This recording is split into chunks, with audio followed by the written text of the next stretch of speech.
Welcome everyone. We're in Roatan, Honduras in the Bitcoin Center, and I'm standing here with Zussel. How are you today?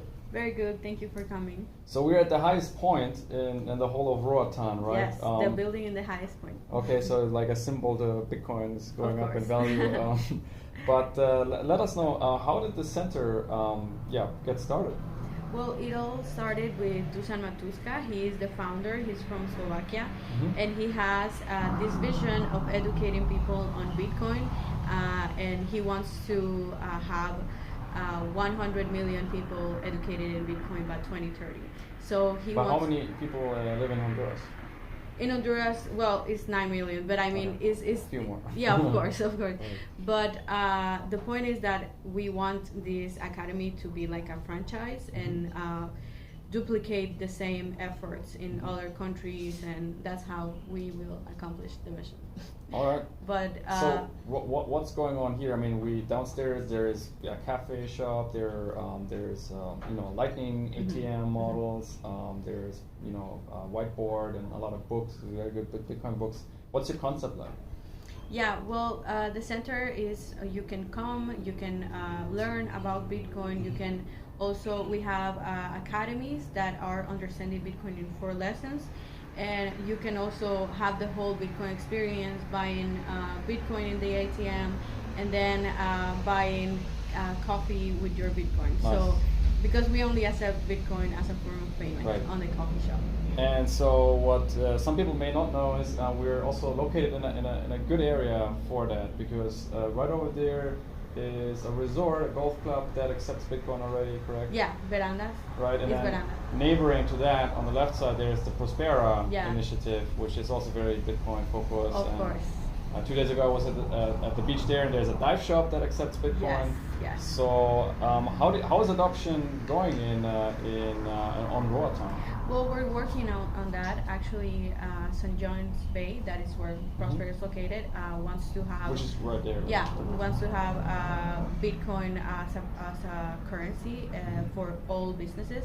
And we're doing this effort. We so far have onboarded 30 businesses in Roatan. And actually today we're onboarding another one, so 31. So people are actually very accepting about learning about Bitcoin, and we will keep on this mission. So I think that's interesting how you said that people have good response. What do you tell them?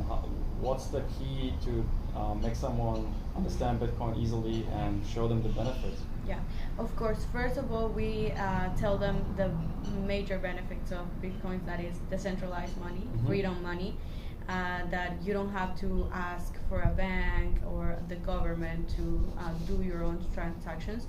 Also, it's very, very easy to use. We mostly teach them how to use Lightning Network, and it's very easy to use. There's a lot of people using it around the world.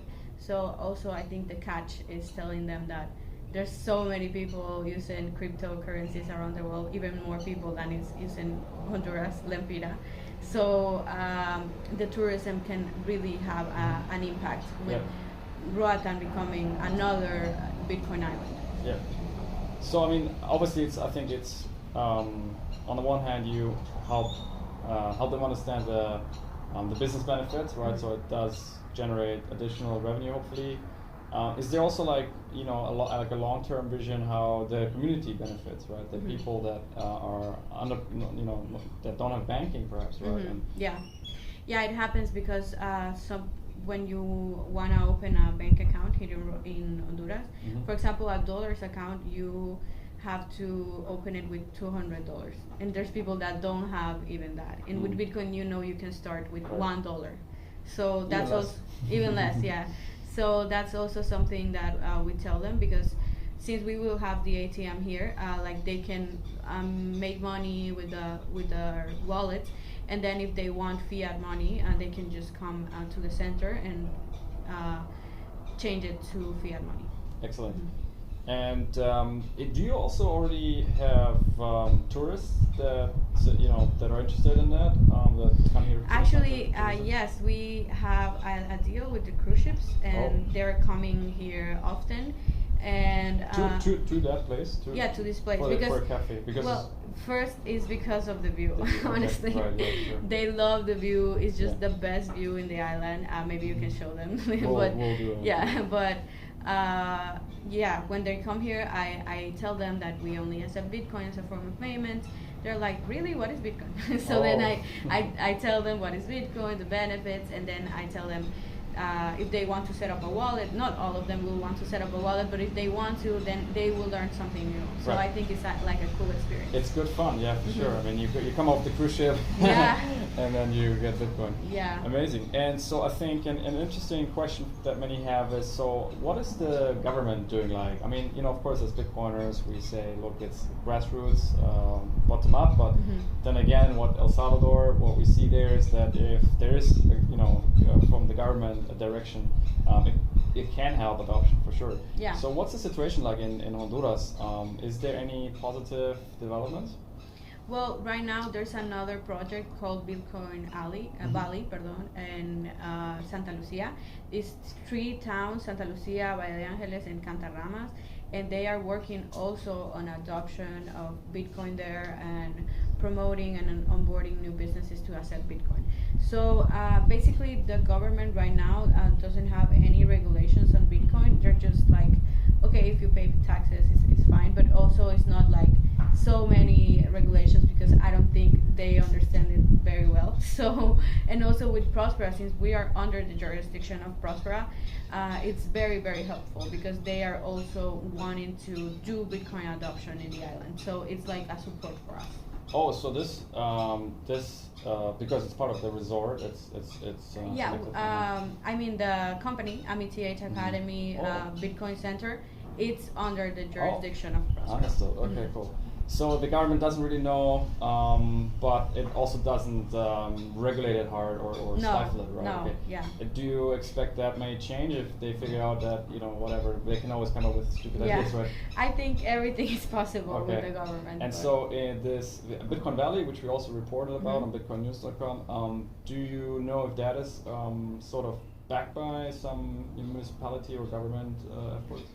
I don't know if they're working with the government directly, but I do know that they're working with colleges in Tegucigalpa, very big colleges, and they're even doing like deals on so they can implement Bitcoin education to the colleges. So I think that's also very good. I think it's safe to say that the entire region of Central America is flourishing with Bitcoin, or Bitcoin is flourishing here, and Yes. there's very exciting things happening, and Yes. like everywhere, from El Salvador to Panama. Yesterday we took a look at the BTC map. So how many places altogether already accept Bitcoin here? I mean, not just the 30 that you on board, but I think beyond that there are more, right? So. Well, we are working on updating the map constantly, but so far, yes, like 30 businesses that we have onboarded. Okay, but I think on the map there were more. There were already more than that, no? Yeah, like we have, I think more than 30, but the ones that we have contact with is 30. Okay. So it's growing slowly but surely. Yeah. And I think maybe we could briefly mention that there is interest with one of the larger companies here on the island that if that happens, that could be a breakthrough, similar to El Salvador, where because of the government efforts, the largest merchants, wholesale merchants and stuff had to do it, and that definitely is a game changer. Yeah. Cool. And so I think we'll fade out and show. I think what's interesting maybe is a lot of people obviously they focus on El Salvador. They maybe even come to Central America for the first time. Yes. Roatan is not on everyone's radar. Honduras is not on everyone's radar. So a lot of Bitcoiners hang out in El Salvador right now. What would you say? Why is it worth checking out Roatan and visit the center here? Well, I think this project is such an amazing project for Bitcoin, like not just Each Academy, but also Prospera. What is happening here is a special economic zone that has less tax regulations, and it's like more of a freedom place to live and to play. So I really encourage you to come to Roatan. You can come, you can use your Bitcoin and support economy. Yeah, let's take a minute.